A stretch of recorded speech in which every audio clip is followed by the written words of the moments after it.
When I plan my attack, when I plan my attack, I doubt that you're ready. Rhymes like bullets penetrate your zone. One time on the MIC. When I plan my attack, I doubt that you're ready. Rhymes like bullets penetrate your zone. On the MIC. Yeah. White on the track again, PPL is back again, coming for the Patty's twins, cause she the champion. It's the Pantheon Cup we all battle for. When rivals get to scrapping, it's a savage war. This is what we waited for. Finally, y'all, the time is here. Fantasy is back. My favorite fucking time of year. Light your bloods a tie now. PPL is live now. The show where shit gets real, dog. We're all after the pie now. Geno in the jet, he hosts the show, uploading videos. He does it all from A to Z. You like the league to pay the fee or win it all and play for free. Play to be the best or lazy. It's a league of competition. Still the crown, that's the mission. Dog, it's time to get it cracking, plan your moves and start attacking. PPL is back in action, teams get mad, you know what happens. Hate each other, play with passion, build a team with trades and drafting. I think I done said my part, it's time for PPL to start. When I plan my attack, when I plan my attack, I doubt that you're ready. Rhymes like bullets penetrate your zone. And here we are, week 11 of PPL Live. We are here, Geno, the Gen, and Ulysses as Hate, ready to jump into week 11. Obviously, week 10 was a doozy. Let's jump in and get into some scores, starting with Only for the Ball, leaving, no doubt, getting back on track, 179 to ATG's 119. Squad Underestimated keeps it going, gets by the BGT, 101 to 95. Patty's Twins, the champs, keep them rolling. Win the prestige matchup of the week by 77, 137 to 60. The Argonauts win the Alpha Conference, clinch a first round bye, 139 to 74. And the GAFF attack stays alive, 120 to the United Players, 117. All right, and we're going to get into our fantasy trends, final standing projections presented to you by PPL Live. Starting with number 10, the Mean Machine, holding steady. Number 9, the Baby Gas Team. At number 8, Squad Underestimated. At number 7, Only for the Boss, rising one spot after the big win. At number 6, the United Players, the Destroyers, falling down. The GAFF rises to 5. At number 4, we've got Appease the Gods. At 3, we've got Patty's Twins. 2, the Skulls. And at 1, the Alpha Conference Champions, the Argonauts. What you think of these fantasy trends, man? I mean, I'm seeing a lot of Omega at the top and a lot of Alpha at the bottom. I mean, as I look right now, Fantasy Trends has only one Argo team in the playoffs. Right. You'd have to at least be 6 to get in, and I see all 5 Omega teams. It's like, where you at, Alpha? Right. But Alpha holds the most important spot, and that's number 1, the Argonauts, representing strong as Alpha Conference champions. Alrighty, and now it's time to get you guys into the good, the bad, and the ugly. Alrighty, Ulysses, give it to me, man. What's your good for week 10? I mean, good for me is the GAFF. Okay.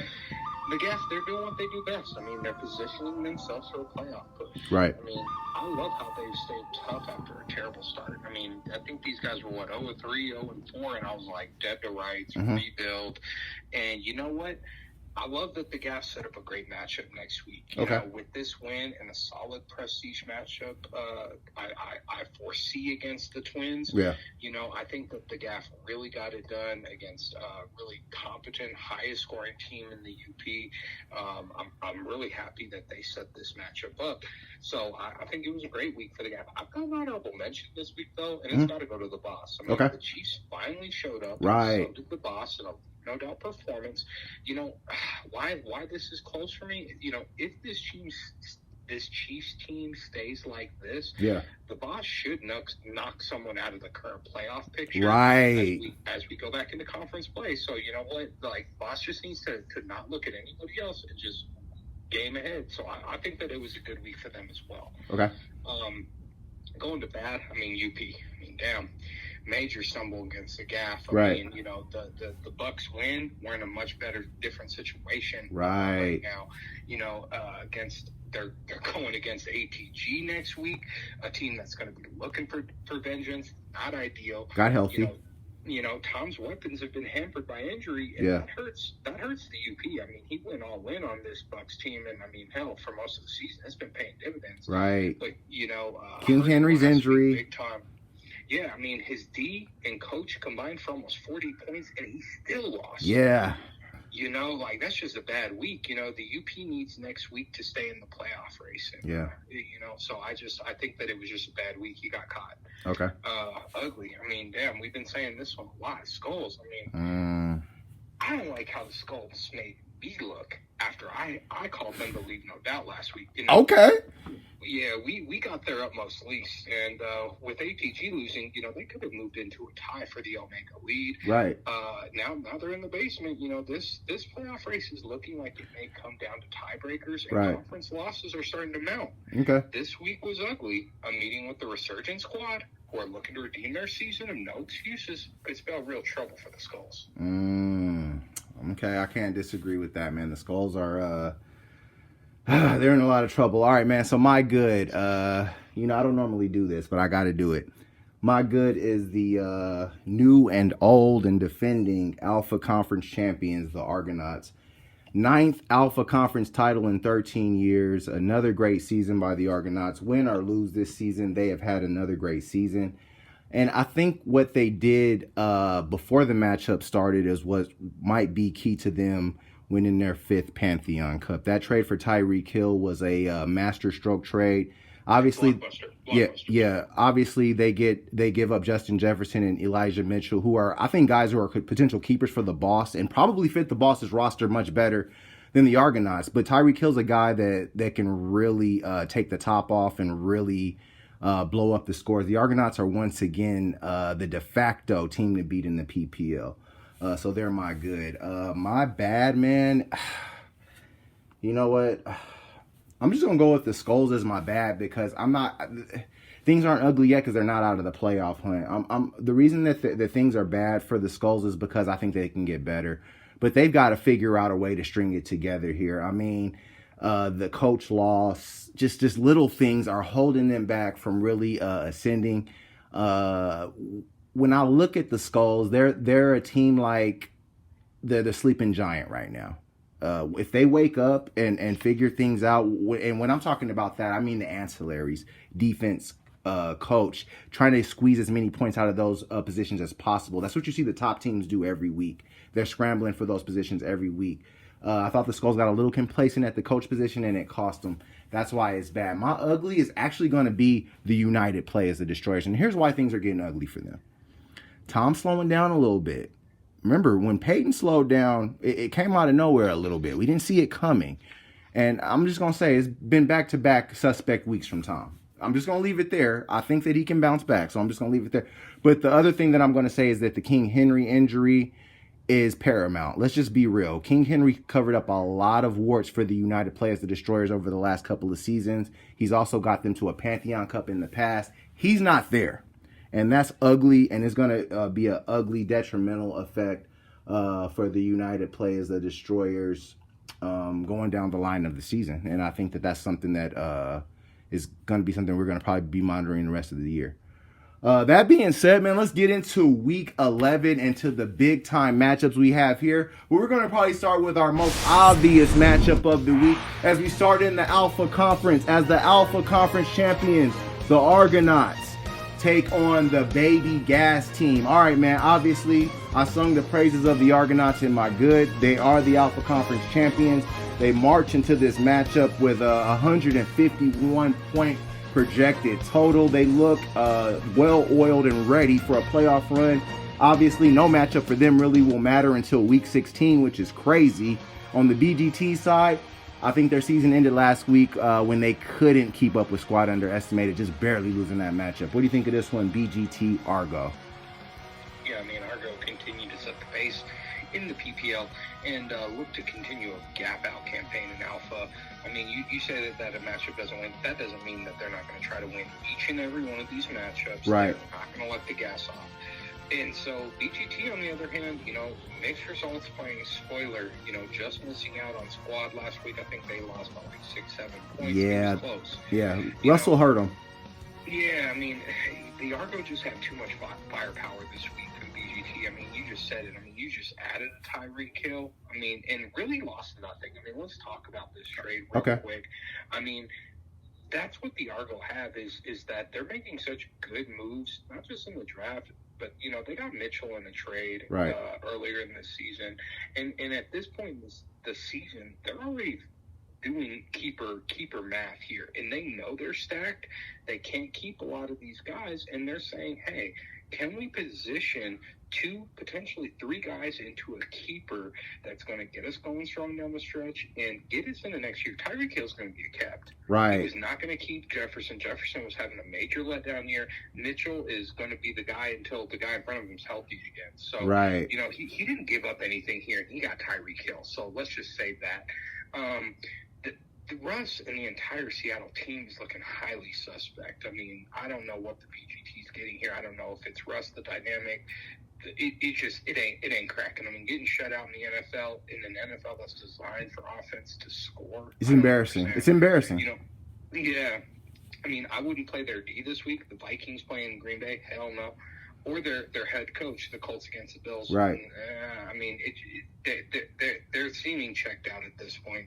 Argo on the other hand, studs, all options. Ideal D, Pats against Atlanta.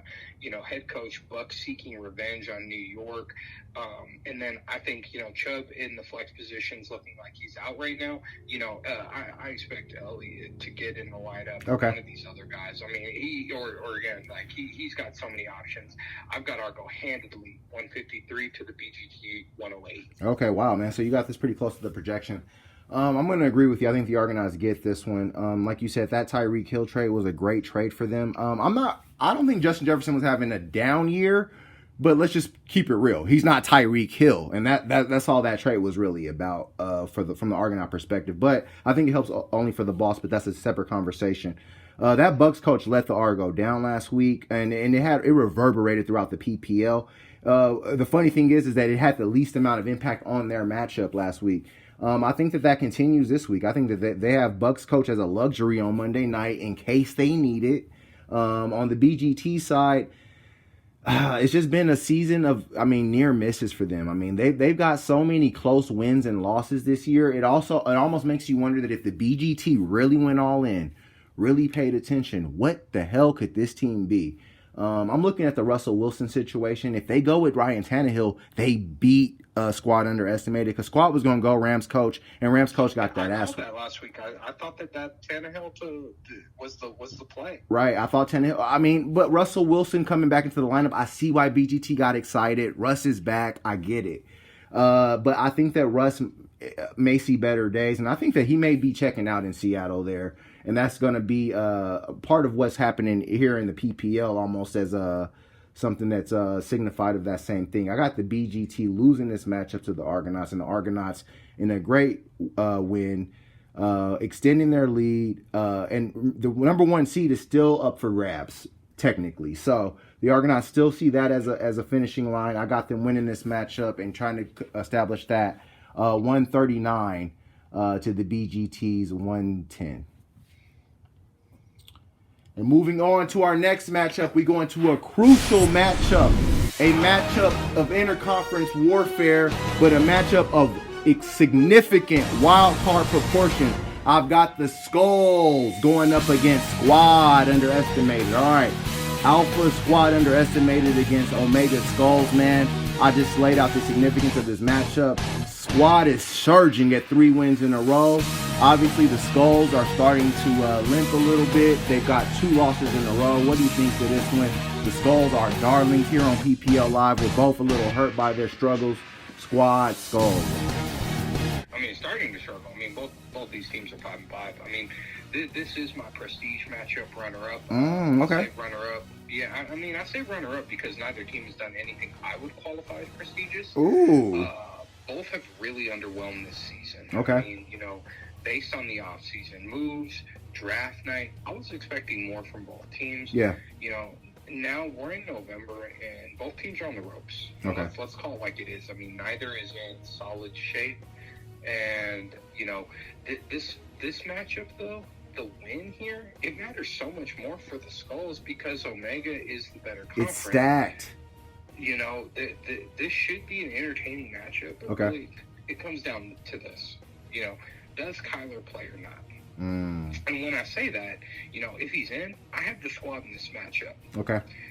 If he's not in, I have the squad in this matchup by less because the Skulls still have the cards matchup, and they can't win without Kyler. So, you know, wow. D, Bills over Indy, head coach, Ravens are going to handle the Bears, seen this. And so I've got the squad, you know, who have quietly won 4 straight, showing that of the 2-5-5 teams, they're more for real. I've got the squad going 142 to the Skulls 127. Ah, man, you know what? I might have to agree with you, man. The Skulls are winning in the projection, and I understand why. But that Aaron Jones injury, no Darrell Henderson Jr., because the Rams are on a bye, is going to cost the Skulls perhaps a playoff spot here, man. I'm looking at this matchup. I think even if the Skulls go Skulls, squad underestimated, goes Derek Carr, they're going to be fine. Amari Cooper, I think he's due for a bounce back game. I like Malcolm. All his guys are due for bounce back games because his guys didn't do shit last week, you know, even though he won. So I think that his guys are due for a bounce back. Kamara's going to get back into the lineup. Christian McCaffrey's getting his legs back under him, and Cam is back, baby. There's no reason for squad underestimated, Mr. No Excuse to lose this matchup, and I'm going to go with squad here. I've got squad underestimated winning this matchup 129 to the Skulls 117. And moving on to our next matchup, we go into an Alpha Conference matchup, crucial for one, but irrelevant to the other. We got the Mean Machine going up against Only for the Boss. All right, man, Only for the Boss made a trade that I thought was really good for their potential. We can say what we want about Tyreek Hill being great. Justin Jefferson's another really good receiver who is a fine replacement as far as scoring goes and gives them a great flex position play. Obviously, they finally get a running back that can get at least 27 carries, as Elijah Mitchell did last week. And then on the Mean Machine side, I got my boy Herbert, who I love to death. And then we got the rest of whatever the hell he has on the team. What do you think of this matchup? Only for the Boss Mean Machine. Yeah, I mean, Boss woke up last week, and I think it has him right back in the hunt. I mean, okay. I've got at least 2 alpha teams making it when the dust settles here, and I think that you know they should be in position. You know, I have them smashing the machine. Okay. Being honest, you know, Chiefs may not win this week, but you know they're playing the Cowboys. Both shootout offenses that should just go off. Yeah. Defenses I think are suspect. This game should be high scoring, and I expect to see a Tony Pollard sighting this week. You know. Going to the trade, you know, like I said, Tyreek Hill was a big giveaway for the Boss. Okay. I do think, though, just given their position, what Tyreek Hill can't do that this trade does is Tyreek Hill only plays one position. Right. And this team was lacking depth.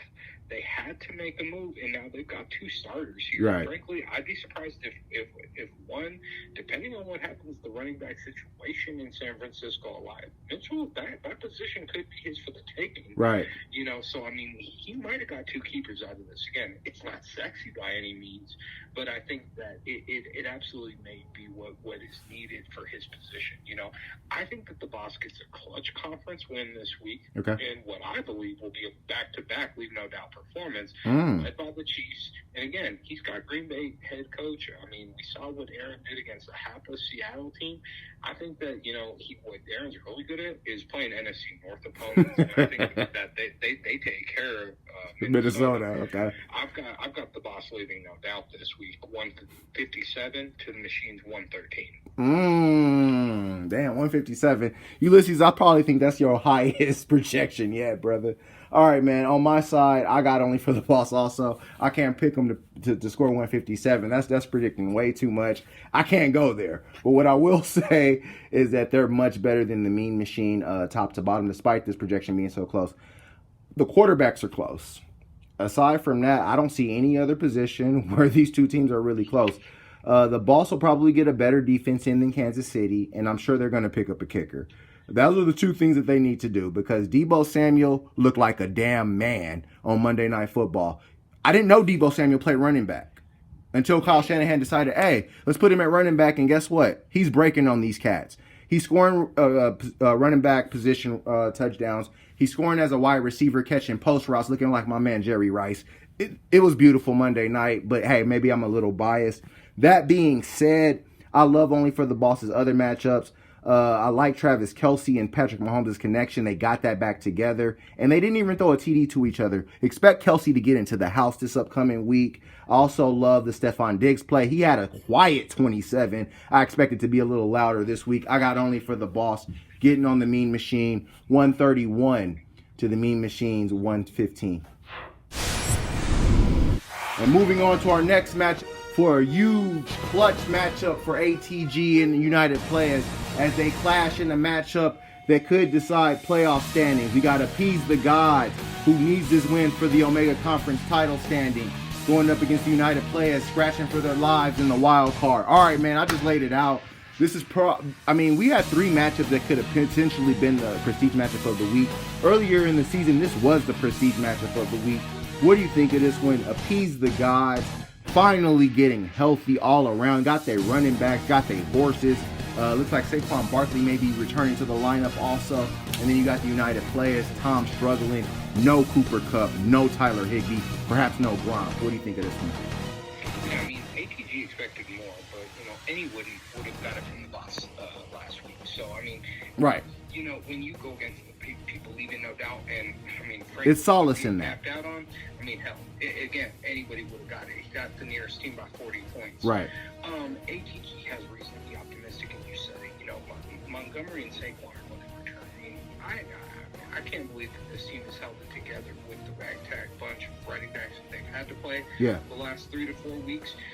Again, only losing. Mixon's been a beast, though, man.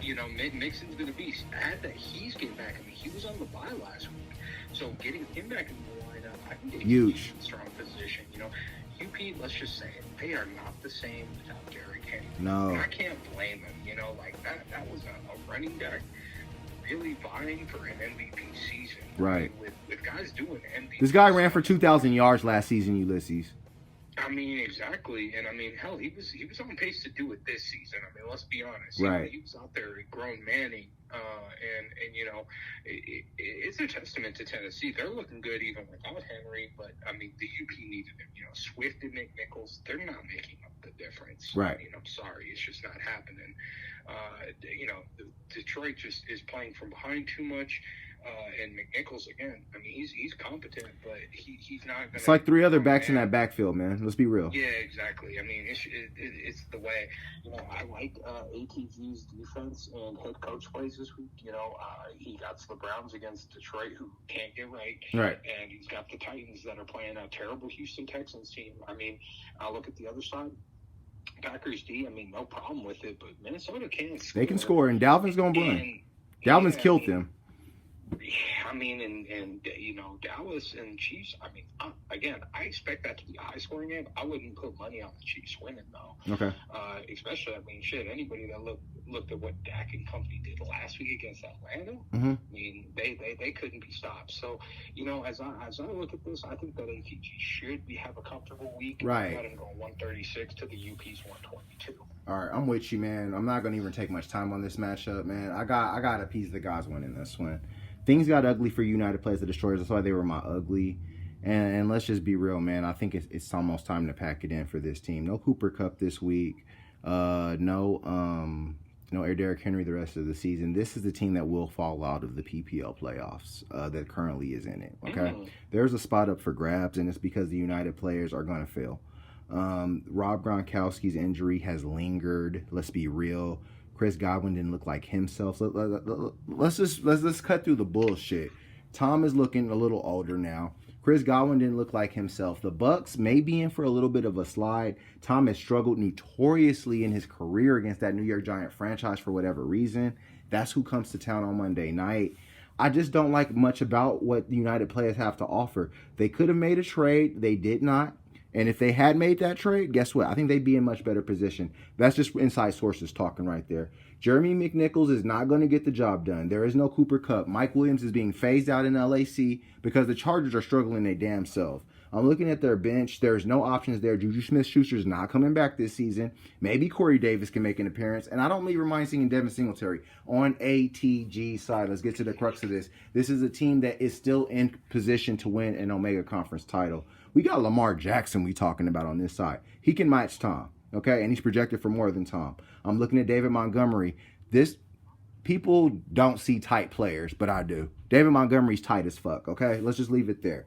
I'm also looking at Saquon Barkley getting back into the lineup. Trust me, if Saquon goes from questionable to healthy and active, ATG is going to put him into that flex spot, and Myles Gaskin is going to be on the bench. I've got ATG getting this matchup, keeping pace with Patty's Twins because the Twins took the lead in Omega last week. I got them winning this matchup 135 to the United players 114. And moving on to our prestige matchup of the week. We have a huge matchup in Omega. Blood Feud, a rematch from the Final Four. The rematch from Pantheon Cup 7. A rematch of epic proportions from even earlier in the season. The Smack Board should be interesting this week, Ulysses. I'm telling you, brother. Patty's Twins and the GAFF, man. What do you think of this matchup? I mean, this is the matchup I've been waiting for all season. Right. Anytime these teams play, it gets rah-rah. Right. You know, on the scoreboard and on the message board. I expect no less this week, especially with so much at stake. You know, the Twins just took the top spot in Omega, you know, but they must continue to win in a race where any team can take the division. You know, they're a game above ATG right now, but they hold the same conference record. Both only have lost one game, and they're going to be having conference games down the stretch. So the next 3-4 weeks, are going to depend. You know, they're going to determine who the Omega champ is, and frankly, everybody's in contention right now. You look at what the GAFF has done on admirable job. You know, just in putting themselves not just in a position to be competitive, but to win this matchup. You know, and I've got them in an absolute grinder here. Okay. You know, GAFF doesn't have the better team, but he does have the better matchups this week. You know, the best D he is facing is probably the Vikings, and they aren't spectacular this season.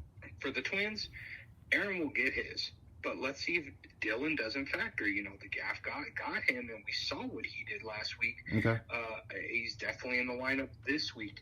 You look at these two things. Taylor been an absolute beast. We've been talking about him, and Pittman also talking about this guy coming up. They've got the Bills. I mean, Bills D is nothing to sleep on, especially their run D. And then you've got Gibson. You know, he's playing that Carolina D. We saw what that Carolina D did last week to the Cards. You know, and again, they might get a gap out and might factor Gibson out the game a little bit.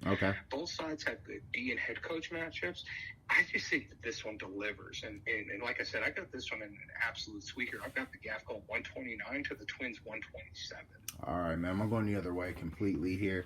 But I love your reasoning, and I love the logic behind what you're saying. But I think that this Buffalo-Indianapolis matchup is going to swing on the fact that I think that the Indianapolis Colts are going to come in there with a great performance. And I think that's going to be a high-scoring game that I think that the Colts have a good chance of stealing. And that might lead to woes for the GAFF attack. I'm also looking at an Aaron Rodgers who had another week off of the COVID thing, another week back, really getting his body back into rhythm. Because just remember, he didn't practice all of last week despite playing in that game that they won 17-0. He's going to have a full week of practice, and he loves playing in NFC North teams, as you said. I got Aaron Rodgers with a big day, probably one of his biggest days of the season as to the date. And that'll probably torment the GAFF a little bit more just because I know that there's an affinity for the Vikings there. I'm also looking at Keenan Allen on Sunday night along with Austin Eckler. That Pittsburgh defense has not impressed me, man. We've seen them on prime time a couple of times, and they're not stopping anybody. I think that the Chargers need a get-right game. They're at home, and I think that Keenan Allen and Austin Eckler could help steal that game late. And I think that the Twins are definitely going to change that Dallas head coach. They're not going to go with that. Dalton Schultz is due for a get-right week. Dak likes to dump to him. On the GAFF side, CeeDee Lamb got his big week, but Dak alternates receivers. I don't see CD having another big week in a row. I could be wrong against that Kansas City defense, but hey, you never know. But I'm going to say that I think this is Amari Cooper week, maybe even a Dalton Schultz week. D-Hop, I'm not convinced that the Cardinals are very healthy. I mean, they keep holding these guys out as game time decisions. You know 2 weeks in a row that these guys aren't healthy. So that game time decision bullshit is what it is. That being, I think the Seahawks will have another full week of rust back in the lineup. That'll lead to a shootout there. And like I said, I think the Colts have a good shot of beating the Bills. And Jalen Hurts has to play that New Orleans defense. I don't think the Gaff's matchups are as good as you say, Ulysses. But hey, we differ in opinion on this one. I got Patty's Twins getting it, extending their lead in the Alpha Conference, and clinching a spot and putting the Gaff in further woes because they need Omega Conference wins like water. I got the Twins winning this one 137 to the Gaff's 122. Alrighty, PPLers, thanks for another great, fun week of PPL Live. I really enjoyed myself today, as the Ulysses did too.